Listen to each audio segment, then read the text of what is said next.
Welcome back to News First. GVB created some buzz down at the Hive today as they added 5 new businesses to the Holiday Pledge program.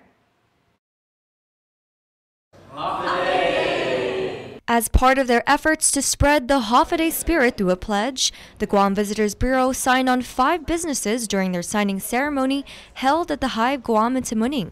As mentioned today by the owner Gary Sung, the Hive is a coffee shop and collaborative creative workspace for budding new entrepreneurs, creators, and students. The latest pledgers are the Hive Guam, Boy Wonder Creative Agency, MISA Guam, Beekeepers Association of Guam, and Holiday Honey. Micah Griffith, owner of Griffith Pacific and Holiday Honey, talks about why he's gotten the bee's knees for honey and how he has opened up a new product for tourists on Guam. Griffith Pacific is just a small business that me and my wife in the sidelines started up.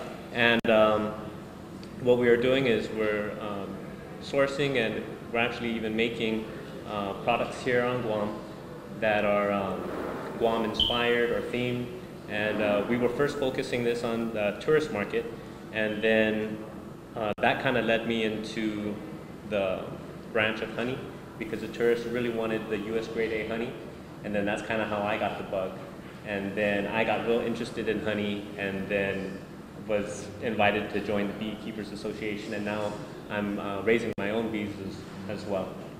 You've probably heard of their name before while sipping on their colorful stainless steel straws. However, MISA is more than just their straws, and they now have about 15 products in their product line. Their company aims at promoting waste consciousness on Guam. Aguarin Iriarty, owner of MISA Guam, talks about why they are taking the pledge. How we chose our name, MISA is a Chamorro name, to the way we source our products, to our advocacy for a greater appreciation and respect for Guam and our culture. These are things that we've done since the very beginning, so it's sort of a natural progression that has led us here to signing the pledge. The Holiday Pledge is GVB's cornerstone local community branding campaign and celebrates 10 years in the making. GVB has expanded its reach to over 920 businesses, schools, and other entities, representing over 43,800 individuals committed to spreading the holiday spirit and Chamorro culture. If you would like to be a part of this free program or would like to learn more, call GVB at 646-5278. Keeping up with regional news, in a direct threat hurled at Guam, the Chinese government officially warned that any missile deployment to Guam would be viewed as a dangerous provocation.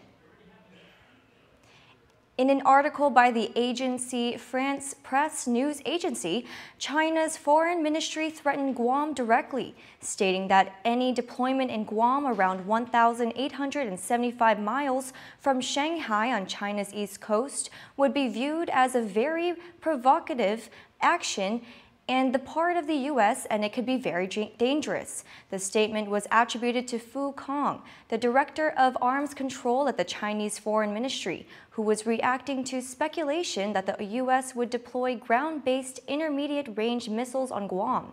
U.S. Defense Secretary Mark Esper had said that Washington is now free to deploy the weapons after its withdrawal last week from the Intermediate-Range Nuclear Forces Treaty with Russia. Esper did not specify where the United States intended to deploy the weapons, but experts say the most likely location is Guam, which hosts significant U.S. military facilities.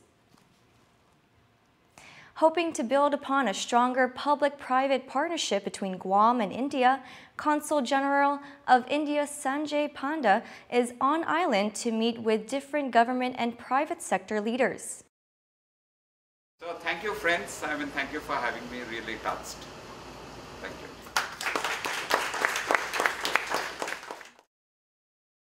A welcome reception for Ambassador Panda was hosted at Port of Mocha in the Guam Premier Outlets last night.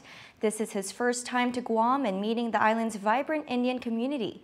While Panda is based in San Francisco, he says Guam is part of his jurisdiction and is of strategic importance because it's the closest U.S. destination to India.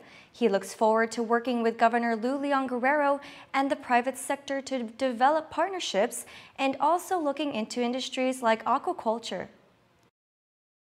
I'm here for the simple reason that I realize that this relationship with Guam has not really developed the way it should. In fact, I think and I wrote to the governor saying that it's time that we make a new beginning.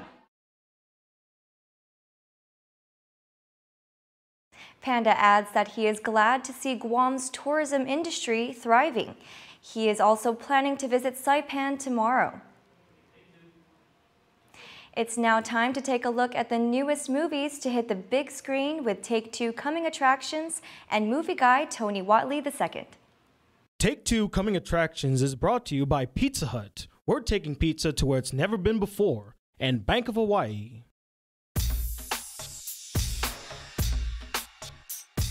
Day, and welcome to Take-Two Coming Attractions, where I inform you of the latest films hitting the cinemas. I'm Tony Watley II, and it's a girl power weekend at the theaters with the release of 3 new films.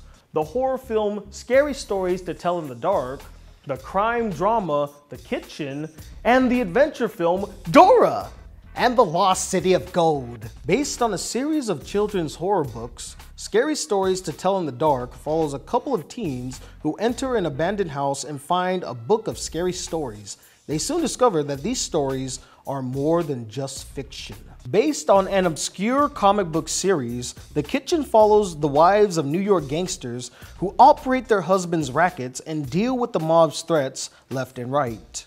And based on the hugely popular television series, Dora and the Lost City of Gold follows an aged-up Dora who embarks on a journey with her friends to save her parents and find the Lost City of Gold. Now, I personally have never heard of Scary Stories to Tell in the Dark before, but apparently they were a series of popular and acclaimed books. But now that this acclaimed book series is paired with 2 acclaimed filmmakers, both of which have backgrounds in horror films and have made great horror films in the past, I think it's a safe bet to say that this will be a terrifyingly great experience. Out of the 3 films coming out this weekend, The Kitchen looks the least interesting. It's another run-of-the-mill mob story, and you have Melissa McCarthy and Tiffany Haddish involved, and they're very hit or miss when it comes to their projects. But hey, I might be pleasantly surprised. Maybe I'm wrong. Maybe the film might actually turn out to be great. As for Dora, big fan of the show as a kid, not so big a fan of this movie adaptation. It looks more like a cash grab rather than trying to be a solid adventure film. But who knows? I might be wrong. Maybe the film might turn out to be fantastic and fun and will carry on the lighthearted, adventurous spirit of the show. And that'll do it for me today here on Take-Two Coming Attractions. I'm Tony Watley II, and I'll see you at the movies.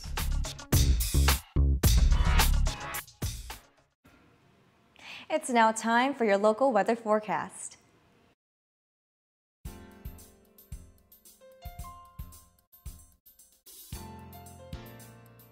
Hafidane, welcome to your local weather forecast, and thanks for tuning in. We're still keeping an eye on the monsoon trough that remains draped across the Marianas. Its main impact for the next few days is heavy winds and rain. Showers remain isolated for now. However, the National Weather Service has issued a flash flood watch for Guam, Rota, Tinian, and Saipan until Thursday at 6 a.m. Flash flooding could become life-threatening very quickly, and there is a possibility of mudslides and landslides and torrential rain, especially in the south. Residents in the Warren areas are reminded to drive carefully and follow speed limit signs and avoid floodwaters. The low for tonight is at 77 degrees with our highs around 87 by day tomorrow. Southwest winds persist at high speeds of 10 to 15 miles per hour and will spike up to 20 miles per hour on Friday.